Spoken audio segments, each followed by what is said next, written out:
Welcome back student last time पर real number पर class ले रहा था और रियल नंबर पर मैंने बहुत सारे क्वेश्चन आपको पढ़ाए और मैंने आपको रियल नंबर पर कल शायद रेशनल और इरेशनल वाले क्वेश्चन कंप्लीट किए थे और जितने भी टाइप उसके बन सकते थे मैंने वो टाइप आपको पढ़ाए। आज मैं आपको उसके ही आगे एक टॉपिक और पढ़ाने जा रहा हूँ। रेशनल नंबर पे ही डिपेंड है वो भी। Terminating and non terminating terms क्या होते हैं, ठीक है, शांत या अशांत बोला जाता है। टर्मिनेटिंग और नॉन टर्मिनेटिंग टर्म कैसे आप पहचानोगे या कैसे करोगे, ये बड़ा बहुत इंपॉर्टेंट चीज़ है। जरा समझते जाए। आप एक बात बता दो मुझे, ये बात आपको सबको पता होगा कि जैसे एक टर्म होता है या कोई एक रेशनल नंबर होता है वो किस फॉर्म में होता है। आप सबको मालूम है जो रेशनल नंबर होता है, रेशनल नंबर, आप सभी बच्चों को पता है रेशनल जो नंबर होता है बेटा वो P/Q के फॉर्म का होता है। किस फॉर्म का होता है? P/Q फॉर्म होता है। किस फॉर्म का होता है? P/Q फॉर्म का होता है। मुझे क्लियर हो गई बात। अगर P/Q के फॉर्म का है तो अगर उसमें जो नीचे वाला पार्ट है, ये वाला पार्ट, न्यूमरेटर अपॉन डिनोमिनेटर जो पार्ट लिखा हुआ है, कि डिनोमिनेटर पार्ट अगर किसका मल्टीप्लाई हो 2 की पावर n इंटू 5 की पावर n का अगर मल्टीपल है, 2 की पावर m इंटू 5 की पावर n, मतलब अगर मैं आपसे ये कह दूँ कि ये Q वाला टर्म नीचे वाला टर्म है, इसके फैक्टर अगर किए जाएँ, उसके फैक्टर में अगर 2 और 5 के फैक्टर आ जाएँ, 2 और 5 के मल्टीपल आ जाएँ, तो आप कह दोगे ये टर्म कैसे? टर्मिनेटिंग टर्म है। कैसे टर्म है बेटा? ये टर्मिनेटिंग टर्म है। कैसे टर्म है? टर्मिनेटिंग टर्म्स हैं, मतलब शांत है। कैसे? शांत आवर्त है, मतलब बढ़ रहा है। टर्मिनेटिंग टर्म्स हैं, टर्मिनेट करने वाले टर्म्स हैं। अच्छा, मेरे कहने का मतलब एक और बात, अगर कोई फॉर्म इसके फॉर्म में ना आए, मान लीजिए नॉट इक्वल टू 2 की पावर m इंटू 5 की पावर n, तो ये क्या बन जाएगा? नॉन टर्मिनेटिंग टर्म हो जाएगा। क्या हो जाएगा? नॉन टर्मिनेटिंग टर्म बन जाएगा। अब एक बात और सुनो, वेयर, यहाँ पर एक बात ध्यान रखिएगा, यहाँ पर जो m और n है ना, ये जो m और n है वो क्या है? Belong whole number. कैसे नंबर है ये? m की वैल्यू और n की वैल्यू क्या हो सकती है? m, n की जो वैल्यू हो सकती है वो 0 हो सकती है, 1 हो सकती है, 2, 3, 4 एक्सेट्रा कुछ भी हो सकती है। मतलब ये बात ध्यान रखिएगा। बात अभी समझ में नहीं आएगी, वैसे समझ में नहीं आएगी, वैसे भी हम आपको समझाते हैं। होता क्या है, जितने भी टर्मिनेटिंग टर्म्स होते हैं, जितने भी टर्मिनेटिंग टर्म होते हैं वो सारे टर्म कैसे होते हैं? रेशनल नंबर होते हैं। कैसे नंबर होते हैं बेटा? वो सभी रेशनल नंबर होते हैं। और जितने नॉन टर्मिनेटिंग टर्म होते हैं वो इर्रेशनल नंबर होते हैं। कैसे नंबर होते हैं? इर्रेशनल नंबर होते हैं। फॉर एग्जाम्पल, एक बहुत अच्छा एग्जाम्पल लेने जा रहे हैं आपको। जैसे मैंने लिया पाई, आप सबको पता है पाई क्या होता है? पाई क्या बोलोगे? पाई कैसा टर्म है? पाई कैसा टर्म है?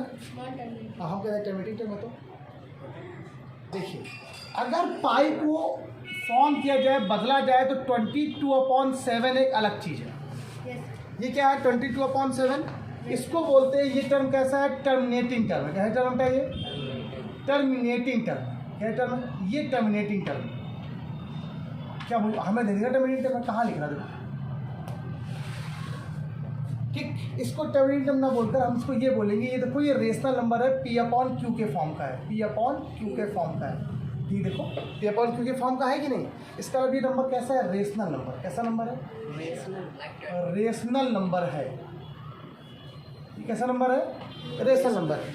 अब आप कहोगे सर रेशनल नंबर है लेकिन ये टर्मिनेटिंग टर्म तो है नहीं, यहाँ पर 2 और 5 का मल्टीप्लाई तो है नहीं, तो टर्मिनेटिंग टर्म कैसे हो गया?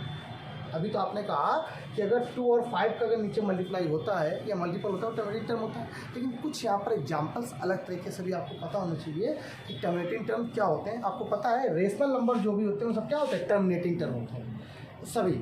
जरूरी नहीं है कि हमेशा वो P और ये 5 और 3 के मल्टीप्लाई हों, ठीक। लेकिन टर्मिनेटिंग टर्म क्या होते हैं? एवरी टर्मिनेटिंग टर्म, ये ध्यान रखिएगा, टर्मिनेटिंग टर्म स्पेशली तभी होगा जब वो इस फॉर्म का हो। अगर वो इस फॉर्म में है तभी वो टर्मिनेटिंग टर्म होंगे। और जो टर्मिनेटिंग टर्म होते हैं, every terminating term are called rational number. Rational number, लेकिन जरूरी नहीं कि सभी रेशनल नंबर टर्मिनेटिंग हो, जरूरी नहीं कि सभी रेशनल नंबर टर्मिनेट करें, जरूरी नहीं, वो नॉन टर्मिनेटिंग भी हो सकते हैं, ठीक। अच्छा, अगर पाई को 22/7 लिखा तो रेशनल नंबर है, लेकिन अगर आपने इसको क्या किया 3.14 लिख दिया तो ये क्या है 3.141414 रिपीट करता रहता है, रिपीटिंग अलाउड हो जाता है, रिपीटेशन अलाउड होता है, तो ये नॉन टर्मिनेटिंग टर्म हो जाता है। कैसा हो जाता है? ये इर्रेशनल नंबर है। कैसा नंबर है ये? इर्रेशनल नंबर है। कैसा नंबर है ये? इर्रेशनल नंबर है। ये भूलिएगा नहीं, थोड़ा ध्यान रखिएगा सभी। मतलब पाई यहाँ पे क्या है? सिर्फ पाई। अगर पाई की बात करेंगे 3.14 इसकी वैल्यू होती है। ये कैसा इरेशनल नंबर है, लेकिन इसकी जो दूसरी वैल्यू होती है 22/7, ठीक, ये फिक्स वैल्यू होती है। ये अलग है, ये अलग है। 3.14 ये पाई को डिनोट करता है, 22/7 भी पाई को डिनोट करता है। लेकिन 22/7 रेशनल नंबर है, बट 3.14 क्या है? एक इरेशनल नंबर है। इस पर ध्यान है। इसको मैं पढ़ना भी नहीं, मुझे हमें जो क्वेश्चन पढ़ना वो ये पढ़ना है। पहला क्वेश्चन स्टार्ट। पहला क्वेश्चन यहाँ पे लिखा हुआ है कि बताइए कि टर्मिनेटिंग टर्म है या नहीं है। पहला क्वेश्चन देना देखना, इसमें बताना है कौन कौन सा टर्म टर्मिनेटिंग है, कौन कौन सा टर्म नॉन टर्मिनेटिंग है। 1 2 9 6 की पावर 2 इंटू 5 की पावर 3, पहला ये लिखा हुआ है। सेकंड नंबर क्वेश्चन लिखा है 5/7, क्या लिखा हुआ है? 5/7। एक बहुत अच्छा क्वेश्चन है 5/7 वाला, ये आपको पता होना चाहिए, ठीक। ये अच्छा क्वेश्चन है 5/7, 15/7। अगला नंबर क्वेश्चन है 29/2 की पावर 3 इंटू 5 की पावर 2। अगला क्वेश्चन ये हो गया। अगला क्वेश्चन देखो क्या है, ये है। अगला क्वेश्चन क्या है? 543/225। नेक्स्ट क्वेश्चन क्या आपको दिया गया? 17/90। ये सब सीबीएसई में क्वेश्चन आ चुके हैं, ध्यान रखिएगा। ये मैंने 5 क्वेश्चन लिए। आप मुझे बताओ ये कैसे टर्म है? टर्मिनेटिंग टर्म है कि नॉन टर्मिनेटिंग टर्म? सिंपल सी बात ये बता दे रहा हूँ मैं आपको। अगर इस फॉर्म में होता है तो टर्मिनेटिंग टर्म है, अगर नहीं होता है तो वो नॉन टर्मिनेटिंग टर्म है। सिंपल सी बात। जो टर्मिनेटिंग टर्म होंगे वो सारे टर्म क्या हो जाएंगे? रेशनल नंबर हो जाएंगे। जो नॉन टर्मिनेटिंग टर्म होंगे वो रेशनल नंबर नहीं हो। ये बात भूलेगा नहीं, ध्यान ये रेशनल नंबर हो। आइए स्टार्ट करते हैं, ठीक। लेकिन मुझे इनसे मतलब नहीं है ज़्यादा, ठीक। अच्छा, एक बात और यहाँ पर, एक बात अपने दिमाग में बसा लो। जैसे क्वेश्चन और यहाँ पर बच्चों को दिया हुआ है, जैसे कुछ कभी कभी इस फॉर्म में भी क्वेश्चन पूछ लेता है, थोड़ा सा इसको आपको बताना जरूरी है। अच्छा, एक बात और, रेशनल नंबर को और इरेशनल नंबर को इससे डिफाइन करना गलत रहेगा कि टर्मिनेट करा कि नॉन टर्मिनेट, जरूरी नहीं। तो ये चीज़ नहीं है। P/Q तो रेशनल नंबर होता है ना। P/Q क्या होता है? एक रेशनल नंबर होता है ना। चाहे वो टर्मिनेट करे तो भी रेशनल नंबर है, ना करे तो भी रेशनल नंबर है। सही बात है, गलत बता दिया, ध्यान दीजिए, सॉरी। तो P/Q तो एक रेशनल नंबर होता है। क्यों? अगर इस फॉर्म में है तो टर्मिनेट करेगा, इस फॉर्म में नहीं है तो टर्मिनेट नहीं करेगा। लेकिन वैल्यू तो कोई ना कोई होगी ना, तो फिर वहाँ पर इरेशनल कोई कॉन्सेप्ट ही नहीं हुआ, गलत हो गया, ध्यान नहीं दिया, ठीक। इसका मतलब ये इरेशनल नंबर है, ये टर्मिनेटिंग नहीं, ठीक। ध्यान रखना, ये इरेशनल नंबर होता है, ये रुकता नहीं है सीधे, ठीक है। √22/7 क्या होता है? एक रेशनल नंबर है, बट ये वैल्यू क्या है? एक इरेशनल नंबर। भूलिएगा नहीं, ध्यान रखिए, इसको बाद में बताएंगे। अब क्वेश्चन यहाँ पे आया 129/6 की पावर 2 इंटू 5 की पावर 3। थोड़ा सा अरेंज करते हैं। क्या इसको हम लोग 3 की पावर 2 इंटू 2 की पावर 2 इंटू 5 की पावर 3 ले सकते हैं? ले सकते हैं ना। 3 की पावर 2 का मतलब क्या होता है? 9। 9 से रखो 2 कितनी बार लिए? काटो, 9 बन जा 9 के कैंसिल हो रहा है क्या? क्या देखना, आप 3 से काटो। 3 3 कितना हो गया? 3 4 जा 12, 3 3 जा 9। कोई दिक्कत तो नहीं, कटेगा तो है नहीं। रिटर्न क्या है? 43/3 की पावर 1 इंटू 2 की पावर 2 इंटू 5 की पावर 3। क्या ये 2 की पावर m और 5 की पावर n के फॉर्म में है? No sir, no. तो इसका मतलब क्या टर्म है? Non terminating term. क्या टर्म बेटा? ये बेटा पहले कैसा है? Non terminating term. क्लियर हो गया ये बात? अच्छा, मुझे ये बताओ, मैंने लिखा है 15/7। 15/7 अगर देखा जाए तो 7 साथ में आ गया इनटू में, मतलब अपॉन में सिर्फ और सिर्फ क्या होना चाहिए? 2 हो या 5 हो, बस 2 हो या। अच्छा, यहाँ पर तो है ही नहीं, कैसा? ये भी टर्म कैसा हो जाएगा? नॉन टर्मिनेटिंग टर्म हो जाएगा। Got it? अच्छा, ये बताओ, यहाँ पर 2 और 5 दोनों ही ये क्या टर्म है बेटा? Terminating term. क्या टर्म है? ये टर्म है, ये टर्मिनेटिंग टर्म है, कोई दिक्कत नहीं। अब ये बताओ, क्या ये टर्मिनेटिंग टर्म है? Yes sir. कैसे निकाले? देखो जरा, इसके फैक्टर करो। 225 को जरा फैक्टर करो, कितना बचा? 5 दूनी 10, कितना हो? 25। 5 को 20, 25, 3 से काटो 9 अपना 45, 15, 3 से काटो 5। इसका लगी क्या आया? 543 क्या आ गया? 3 की पावर 2 इंटू 5 की पावर क्या आ गया? 2। क्या ये कट रहा है क्या? उसको अगर काट के देखो, काट के देखो, इसलिए 9 है, क्या है 3 से कट रहा है, चलो काटो 3 दूनी 6, तो 4 3 7 7 5 12 होता है, कट जाएगा। 3 1 जा 3, कैरी कितना बचा 2 बच गया, यहाँ 2 आ गया, 3 8 24, कितना बचा 1 बचा, 1 आ गया। यहाँ से कितना आ गया 181/3 की पावर 1 इंटू 5 की पावर 2। क्या ये 2 की पावर और 5 की पावर के फॉर्म में आ रहा है? नहीं यार, इसका मैंने क्या टर्म है ये नॉन टर्मिनेटिंग टर्म। क्या टर्म है बेटा? अच्छा ये बताओ क्या है 95 देखा था ना, ये कैसे ये कैसे ये यहाँ पर 3 की पावर क्या है 1 है, 5 की पावर क्या है 2 है। टर्मिनेटिंग टर्म क्या होता है जो किसकी पावर में होना चाहिए 2 की पावर 5 2 और 5 में आना चाहिए, ये किस पे आ रहा है खत्म काम, टर्मिनेटिंग नहीं है। अच्छा ये बताओ नो सर क्या इसे कट रहा है कुछ आएगा भाई। 95 को अगर तोड़ा जाए, मैंने कैसे तोड़, बताओ जरा 95 ये हो गया, 5 से काटो 5 बन जा, क्या बचा बताओ जरा पास 4 बचा 5 9 हो गया 90 आ गया, क्या कर रहा है तो 17 अपॉन क्या आ गया 5 इंटू 19 की पावर। नॉन टर्मिनेटिंग टर्मिनेटर है बेटा, मतलब टर्मिनेटिंग और नॉन टर्मिनेटिंग का जो कॉन्सेप्ट होता है वो क्या होता है, वो सिर्फ इतना ही होता है कि अगर उसके किसी भी रेशनल नंबर के अपॉन में 2 की पावर और 5 की 2 और 5 का अगर मल्टीपल है, 2 का या 5 का मल्टीपल है तो क्या है टर्मिनेटिंग है, अगर नहीं है तो अगर मान लो कोई 2 और 5 के अलावा 7 आ गया 3 आ गया 4 आ गया 2 आ गया कुछ भी आ जाए, मतलब कुछ भी आ जाए 2 और 5 के अलावा, तो वो क्या होंगे नॉन टर्मिनेटिंग टर्म नहीं होंगे। बच्चों कोई डाउट तो नहीं, जरा फास्ट करो। देखिए बच्चों, तो टर्मिनेटिंग नॉन टर्मिनेटिंग टर्म यहाँ पर मुझे सेलेक्ट करने हैं कि कैसे मालूम चलेगा कि टर्मिनेटिंग टर्म कौन से और नॉन टर्मिनेटिंग टर्म कौन से। क्लास 9 में आप पढ़े हो, अगर मैं आपको ये कह दूँ जिनको डिवाइड करने पर उसका रिमाइंडर 0 आ जाए तो टर्मिनेटिंग टर्म होते हैं, जिसको काटते रहो मतलब आते रहो कभी अंतिम हो उसे नॉन टर्मिनेटिंग टर्म कहते हैं। लेकिन यहाँ देख के कैसे पहचानते हो, कब तक डिवाइड करो।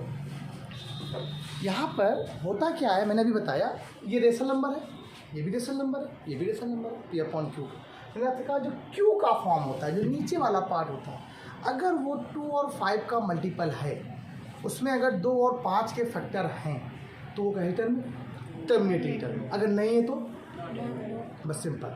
क्या मैंने बोला आपसे, अब आपको सिंपल ही करना है, आप इसका पहले फैक्टर करो। क्या करो आप लोग बेटा, इसके आप फैक्टर किए, फैक्टर करने पर क्या आया 1 3 1 2 5, कौन सा फैक्टर कितना आएगा, आपने क्या किया 3 1 4 4 2 6 और 6 5 11 मतलब 5 जाएगा, 6 5 30 5 सॉरी 5 30 5 10 और 4 25, ये कितना आया 5 1 2 5, ठीक हो गया। 5 से 25 हो गया, फिर क्या आया 5 आ गया, फिर क्या आ गया 5 आ गया, मतलब कितना आ गया 5 5 5 5 5, मतलब 13 अपॉन कितना आ गया 2 की पावर 0 इंटू 5 की पावर कितना आ गया। अब कहोगे सर ये 2 की पावर 0 आपने क्यों लिख दिया, मैंने क्या बोला 2 इंटू 5 के फॉर्म का होना चाहिए, अगर 2 नहीं है तो 5 हो, 5 नहीं है तो 2 हो, लेकिन हो या तो 2 हो या 5 या दोनों हो, मतलब 2 की पावर m इंटू 5 की पावर n के फॉर्म का हो, वेयर जहाँ m और n क्या होते हैं होल नंबर होते हैं। क्या होते हैं होल नंबर का, होल नंबर का मतलब क्या होता है जो 0 भी हो सकता है, इसका मतलब यहाँ पर n कितना है और n यहाँ पे कितना है 5, तो 2 की पावर 0 उसकी वैल्यू 1 होती है कि नहीं होती है। अब बताओ क्या ये इस फॉर्म में लिखा है कि नहीं लिखा हुआ है, हाँ लिखा है, तो क्या टर्म बेटा टर्मिनेटिंग टर्म है, टर्म बेटा टर्मिनेटिंग टर्म, टर्म कैसे है ये टर्मिनेटिंग टर्म है। क्लियर हो गई बात पूरी आप लोग को। लेकिन टर्मिनेटिंग टर्म तब तक चेक करना है जब तक ये कहीं ना कहीं कट ना जाए, ये पी अपॉन क्यू का सिंपलेस्ट फॉर्म निकालना पड़ेगा आपको।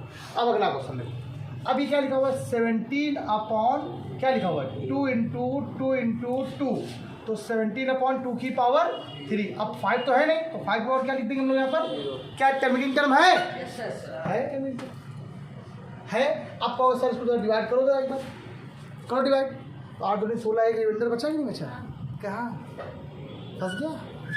उसको नहीं बोलते हैं टर्मिनेटिंग टर्म, वो होते हैं जो इस फॉर्म के होते हैं, ठीक कुछ भी हो सकता है वो एक अलग बात है, ठीक इसका मतलब वो कटेंगे कहीं ना कहीं जाके कट जरूर जाएंगे, खत्म हो जाएंगे। अच्छा ये टर्म कैसा है, क्या टर्मिनेटिंग टर्म है, और चेक कर लेंगे। तो पहले ये क्या लिखा हुआ है 455, जरा इसके फैक्टर करो पहले जरा एक बार 4 5 5, ठीक करो किसे 5 से करते 51 नहीं 91 फिर किससे आएगा 7 से आएगा, 7 आ गया, फिर कितना आएगा 13 आएगा, ये आ गया 64/5 इंटू 7 इंटू 13। तो क्या ये टर्म है? क्या है? हेलो बेटा बेटा आ गया आप लोग को, आप लोग कह रहे हो नहीं आ रहा था, ये कैसे हो गया? अभी तो आप लोग कहते नहीं आएगा। अरे यार तो क्वेश्चन बड़ा सरल हो गया। आगे सर ये क्या है? ये बोलो कितना है? 77/21 इंटू 2 इंटू 5 लिख सकते हैं इसको। देखो लिख दिया मैंने। Yes sir. आप इन देखो इसको क्या लिखा? 17, 7 से काटो, 7 से 21, 7 का 9 था, 7 का 9 था, कितना बचा? 11/3 इंटू 2 इंटू 5। कैसा टर्म है? अरे यार बच्चे क्या टर्म है? Non terminating. खत्म बात। ये बताओ कैसा है? 6/3 इंटू 5 काटो, 3 2 जा 6, कितना आ गया? 2/5 की पावर 1 इंटू 2 की पावर 0। टर्म कैसा है? क्या टर्म है? टर्मिनेटिंग टर्म है। इसका मतलब ये होमवर्क कर लो कि नहीं कर लोगे? सब लोग खत्म हो गया। एक और रुको, अब मुझे बताओ ये टर्म कैसा है? Non terminating. ये टर्मिनेटिंग टर्म है। क्या टर्म है? जब कभी भी पॉइंट के बाद, जरा सुनो, कहीं पर भी अगर पॉइंट लगाओ और पॉइंट के बाद कोई एक नंबर लिखा है, 2 नंबर लिखे हैं, 4 नंबर लिखे हैं, 10 नंबर लिखे हैं, कोई डैश डैश नहीं लिखा हुआ है, न किसी भी डेसिमल में कोई भी ऊपर बार सिंबल लगा हुआ है। आपको पता है बार सिंबल का मतलब क्या होता है? Repeat term. जैसे मैंने आपको एग्जांपल बोला 1.7171717171, तो उसको मैं लिख सकता हूँ 1.71 का बार। क्या लिख दिया मैंने? इसका मतलब ये क्या है? 717171 रिपीट कर रहा है। तो ये रिपीट नॉन टर्मिनेटिंग टर्म होते हैं। क्या टर्म होते हैं? जो रिपीट करते रहते हैं वो कैसे होते हैं? नॉन टर्मिनेटिंग टर्म होते हैं। इसीलिए 3.14 जो पाई की वैल्यू थी 3.14141414, वो वैल्यू कैसी थी? नॉन टर्मिनेटिंग थी, इसलिए इरेशनल नंबर हुआ था। सेकंड अब देखो ये क्या है? टर्मिनेटिंग है। कैसा है ये? अब क्यों है? जैसे देखो जरा इसको अगर खोलो तो ये क्या है? 1/2 आया कि नहीं आएगा? 2 की पावर 1 5 की पावर 0 है टर्मिनेटिंग टर्म। लेकिन इसको भी हम सॉल्व नहीं कर सकते क्योंकि सर अभी आपने ऐसे ही बोल बताया। हाँ ये क्या है? 3 3 3 3 3 3 3 बढ़ रहा है। कैसा टर्म है ये? Non terminating. अच्छा ये टर्म कैसा है? तो वो क्या है? Term non terminating. अब तो क्वेश्चन में आ गया, कॉन्सेप्ट खत्म। ये लो कितना सरल था। अच्छा कभी कभी क्या होता है, बच्चे टीचर लोग कुछ क्वेश्चन पूछते हैं, कहते हैं क्वेश्चन मैंने लिखा है, पहले चेक करो ये टर्मिनेटिंग टर्म है कि नॉन टर्मिनेटिंग टर्म है। आपने चेक कर लिया, और अगर ये टर्मिनेटिंग टर्म है, इफ़ इट इज़ टर्मिनेटिंग, तो फाइंड करिए कितने नंबर किस प्लेस पर इसकी डेसिमल वैल्यू होगी, या किस नंबर किस जगह पर या किस प्लेस पर दशमलव लगेगा। चौथे नंबर पे लगेगा, 5 नंबर पे लगेगा, 4 नंबर किस प्लेस पे लगेगा, 4 अंक बाद लगेगा, 2 अंक आफ्टर 1 नंबर 2 नंबर 3 नंबर, तो उस पर बताना है। ऐसा क्वेश्चन बहुत डिफरेंट पूछा जा रहा है भैया। तो आप पहले बताओ आपका कॉन्सेप्ट टर्मिनेटिंग टर्म वाला क्लियर हो गया? मुझे कौन बताएगा ये टर्म कैसा है? टर्मिनेटिंग बता दिए उससे पहला मैंने, ठीक 2-4 क्वेश्चन करवा दिए। अब एक क्वेश्चन अगर मैं पूछूं कि 2/2 की पावर 3 इंटू 5 की पावर 4 कैसा टर्म है? ये तो टर्मिनेटिंग ही टर्म है। साफ साफ दिख रहा है। अच्छा एक क्वेश्चन पूछ रहा हूँ 6/3 इंटू 2 की पावर 4 इंटू 5 की पावर 7 कैसा टर्म है? टर्मिनेटिंग है। टर्मिनेटिंग टर्म है। 3 से काटो, पहले 3 दूनी 6, पहले काट के देखो सिंपली करके, कट गया ना? कितना आ गया? और 2 से 2 काट दो तो 1/, कितना आ गया? 2 की पावर 3 5 की पावर। अब बताओ कैसा टर्म है? अब टर्मिनेटिंग मैंने नहीं बन गया।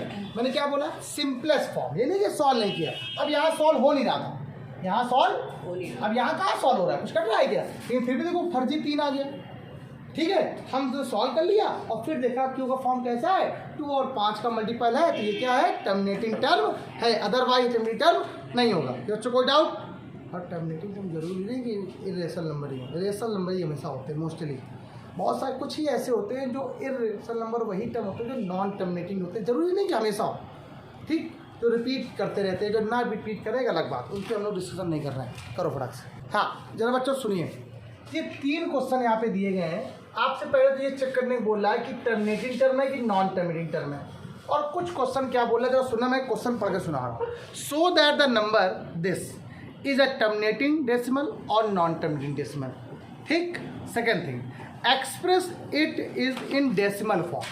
इसको डेसिमल फॉर्म में एक्सप्रेस करो।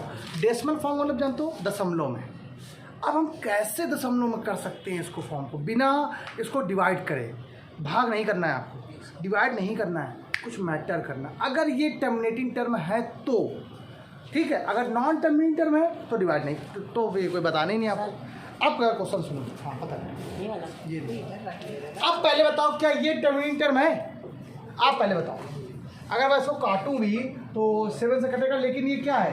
कुछ भी करोगे इसके नीचे वाला जो पार्ट है जैसे ये लिखा हुआ है, इसको आपने क्या लिख दिया? 127 लिखा हुआ है। तो 121 11 का स्क्वायर होता है 11 इंटू 11, Yes, sir. ठीक है, ये तो होता है। लेकिन अब 11 तो कटेगा नहीं किसी से। अब यहाँ पे देखो ये नीचे वाला पार्ट कैसा है? 2 3 7 का फैक्टर है। इसका मतलब ये क्या है? नॉन टर्मिनेटिंग टर्म है। क्या टर्म बताइए? ये हो गया नॉन टर्मिनेटिंग टर्म। इसको बोले नॉन टर्मिनेटिंग, मतलब ये नॉन टर्मिनेटिंग, छोड़ दो तो हम लोग भी नहीं आए। अब आया क्वेश्चन लाजवाब। पहले आप इसको जरा फैक्टर करो जरा इसके। तो आपने क्या कहा? 5 25 पंचे 125 पंचे 25 पंचे 125 पंचे कितना हो जाएगा? 625। 5 की पावर कितना आ गया? 4। अब जरा देखना 17 अपॉन क्या आ गया? 5 की पावर 4। अब इसका डिवाइड करोगे तो आप निकाल लोगे कितने अंक बाद दशमलव आ रहा है, लेकिन बिना डिवाइड करे, विदाउट डिवीजन हम कैसे निकालें? एक बात आपको दिमाग में आनी चाहिए, टर्मिनेटिंग टर्म वो टर्म होते हैं जिनके नीचे वाला जो पार्ट होता है या क्यू वाला जो पार्ट होता है वो 2 और 5 का मल्टीपल होता है। कितना होता है? अच्छा, 2 और 5 मल्टीप्लाई कराने में कितना आता है? 10 आता है। होता है ना? जरा सुनना। जैसे मान लो कहीं लिखा हुआ है 3 अपॉन 10, तो आप लोग कहते हो जितने जीरो होते हैं उतने एक बार समझ लगता है, तो 0.3 रहता है। अगर कहीं लिखा होता है 3 अपॉन 100, तो क्या लिखते हो? 0.03 हो जाएगा। क्या जाएगा? 0.03 हो जाएगा। आपने कहा ये 0.03 है, ये क्या है? 0.3 है कि नहीं? लेकिन ये कैसे आया? आपने नीचे क्या बनाया? 10 बनाया। ये क्या बनाया? 100 बनाया। मतलब आपको किसी भी तरीके से कुछ ऐसा बनाना है ताकि ये वैसा बन जाए। है तो तब तक टर्मिनेटिंग टर्म है कि नहीं? हाँ है। अगर मैं यहाँ पर कुछ करूँ, टर्मिनेटिंग तो है, लेकिन आपको यहाँ 100 का मल्टीप्लाई में कुछ बनाना पड़ेगा। अब मल्टीप्लाई में तुम तभी कर सकते हो, ये 5 का कितनी बार है? 4 बार है, तो 2 भी 4 बार होना चाहिए तभी तो बना पाओगे। भाई अगर मान लो 5 4 बार है, तो अगर एक बार 2 लिख दो तो 5 दूनी 10 एक ही बार तो आ पाएगा, लेकिन फिर भी देखो 5 की पावर 3 बचेगा। तो आपको क्या करना है? अगर 5 4 बार है, अगर 5 5 5 5 लिखा हुआ है, तो 4 बार जब 2 होंगे तभी तो 5 दूनी 10 5 दूनी 10 5 दूनी 10 5 दूनी मतलब 10,000 बनेंगे, तभी 10,000 बनेगा। इसका मतलब आपको इस क्वेश्चन में थोड़ा सा आपको अपना दिमाग लगाना है। 2 की पावर 4 से ऊपर मल्टीप्लाई और 2 की पावर 4 से नीचे डिवाइड कर दे, कोई दिक्कत तो नहीं। तो 2 दूनी 4 दूनी 8 दूनी 16 हो गया। 2 दूनी 4 दूनी 8 दूनी 16। तो अब ये टर्म क्या बन गया? 17 इंटू 16 अपॉन क्या बन गया? 5 दूनी 10 की पावर 4 बन गया। कोई दिक्कत? टर्मिनेटिंग तो था ही था। टर्मिनेटिंग टर्म तो यहाँ से आ ही गया था ना, कि ऐसा टर्म जो 5 का मल्टीपल हो या 2 का मल्टीपल हो उसको टर्मिनेटिंग टर्म बोलते हैं। अब इसके बाद हमने क्या किया? अब इसके बाद जो यहाँ पर मल्टीप्लाई यहाँ पर ही कराया है आपने, कहाँ गया? अब इसका कहाँ गया? वो 17 आ रहा। तो जब आपने इसका मल्टीप्लाई कराया तो 17 और 16 का जब मल्टीप्लाई होगा, हटा दो इसको, इसका जब मल्टीप्लाई होगा तो 272 आ जाएगा। बटे कितना आएगा? 1 2 3 4 आया कि नहीं आया? आ गया। अब बताओ कितने जीरो लिखे नीचे? जितने जीरो होते हैं उतने अंक बाद समझ लगता है नहीं लगता है? तो डेसिमल कितने लग जाएगा? 2720 पॉइंट, मतलब 4 अंक बाद दशमलव लगेगा। मतलब डेसिमल जो वैल्यू आएगी वो ये वैल्यू होगी। अगर आपसे पूछता है कितने नंबर टर्म से बाद डेसिमल वैल्यू आएगी, तो 1 2 3 4 टाइम, मतलब 4 नंबर बाद, 4 अंक बाद। अब बात आती है कॉन्सेप्ट की, सर आपने ये कैसे किया? एक को समझ लो। एक ये ये क्या लिखा हुआ है? आपको दिख रहा है साफ साफ? टर्मिनेटिंग टर्म है कि नहीं? हाँ है टर्मिनेटिंग टर्म है। ठीक, ये आ गया। टर्मिनेटिंग टर्म एक अलग चीज़ है, लेकिन अगर दशमलव निकालना है अंबुज तो एक अलग चीज़ है। अब आपको इसको क्या करना है? 5 दूनी 10, मतलब 5 + 10 के फॉर्म में लिखना है। यहाँ 5 की पावर कितनी है? 2 की पावर कितनी है? अगर यहाँ पे 2 की पावर 3 होती, दोनों का मल्टीप्लाई आराम से हो जाता, उसकी होल पावर 3 लगा देते। इसलिए हमने क्या किया? ऊपर 2 का मल्टीप्लाई करा दिया और नीचे फिर एक 2 का मल्टीप्लाई करा दिया। 2 की पावर कितना आ जाएगा? 3 हो जाएगा। 5 की पावर कितना हो जाएगा? तो दोनों की पावर सेम कर ली। जब दोनों की पावर सेम कर ली आप लोगों ने, तो ये क्या 5 × 10 की पावर कितना आ जाएगा? 3 नहीं आएगा? पक्का भैया? अगर 6 की पावर 2 लिखा था तो मैंने क्या बताया था? 3 × 2 की पावर 2, तो 3 की पावर भी 2 हो गया और 2 की पावर भी कितना हो गया? 2 हो गया। तो ऐसे में दोनों की पावर सेम हो तो मल्टीप्लाई हो जाता है ना। 5 दूनी 10, 10 की पावर 3 मतलब 1000 हो गया। कितना हो गया बेटा आपके पास? 1 2 3। अब कितने अंक बाद समझ लग जाएगा? 3 अंक बाद 260 पॉइंट हो गया कि नहीं हो गया? 0.062, कोई दिक्कत तो नहीं। अब एक क्वेश्चन ये और बढ़ाया क्वेश्चन, आओ देखते हैं क्या ये टर्मिनेटिंग टर्म है। कैसे पता चला, यहाँ 3 भी आ रहा है, ये भी कट जाएगा। 9 है ना ये, 9 3 कितना आ गया, 3/2 की पावर 3, 5 की पावर। लेकिन हमें ये नहीं चेक करना था, टर्मिनेटिंग टर्म तो है, मुझे बताना था कितने अंक बाद समझ लगेगा। तो आपने क्या 2 की पावर कितना है, 5 की पावर कितना है, तो आपने क्या करा 2 से यहाँ पर मल्टीप्लाई करो, 2 से यहाँ पे क्या करा दो, तो 6 आ गया। ये 2 की पावर कितना आ गया 4, ये क्या आ गया 5 की पावर, इसका मतलब क्या आ गया 6/5, 10 की पावर 4, 6 कितना आ गया 10,000। कितने अंक बाद समझ लग जाएगा, 4 अंक बाद, 1 2 3 और 6, 4 में लगे नहीं लगे। बच्चों को डाउट खत्म, ये जो कॉन्सेप्ट था ये खत्म। बताओ किसी बच्चों कोई डाउट। एक इतना बढ़िया तरीके से आपको मैंने ये फिनिश किया है कि आपको दिक्कत ही नहीं होने वाली है। अगर होती भी है तो मुझे बताइए आप। तो आज के लिए इतना ही। आई होप आप लोगों को समझ में आ गया होगा। लाइक शेयर कमेंट करते रहो, पढ़ते रहो। प्लीज़ सभी लोग कमेंट जरूर किया करो, ताकि इससे मोटिवेशन बढ़ता है, अच्छा लगता है। कमेंट जरूर करो प्लीज़ सभी लोग। आज के इतना ही, बाय बाय क्लास।